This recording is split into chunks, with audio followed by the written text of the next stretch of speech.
જય રામા। તો મિત્રો આપણે એક આજ વાત કરા છો જે અમુક લોકોની માન્યતા છે કે ફુવારાથી પાવામાં ખેતરમાં અમુક અમુક ઠકાણે ટાબા રહે છે, બરોબર છે। આપણે ઝૂમ કરીને બતાડો। ટાબા એટલે અમુક ખૂણે ખસકે કોરો રહી જાય છે। તો એના માટે જે લાંબા ટાઈમથી લોકો ફુવારા ચાલવતા હશે અહીંયાને માહિતી નહીં હોય, પણ હું તમને માહિતી આલું કે જે આ એક લેટર આ છે, આ લેટર કાં આપણે હવે આમાં 21 ફૂટની ગેપ આવે। કેટલી? 21 ફૂટની। તો આ લાસ્ટ ફુવારો આવ્યો, આ લેટરનો લાસ્ટ ફુવારો આવ્યો છે।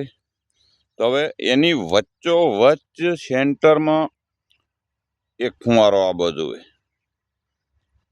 તો આ અને આ બે ખૂણાનું લેવલ કરીને પોણીને પાછું પસાડી અને ખૂણે ખસકે ગમે અહીંયા પોણી પોકે એના માટે ગમે એકાદ લેટરમાંથી તમે લેટર જોડી નાખો અને જે આ ઊભી લેટર છે એવી એક આડી લેટર પાથરી નાખો, એમાં વચ્ચે વચ્ચે સેન્ટર મારી અને તમે ફુવારા સેટ કરી નાખો તો તમારે કોઈ પણ જગ્યાએ ટાબુ રહેશે નહીં। ખૂણે ખસકે જેટે જે જગ્યાએ પાણી ના ચડતું હોય ને એવી જગ્યાએ આ ફુવારાથી પી જશે અને ટાબા ને પડે। જય રામાથણ।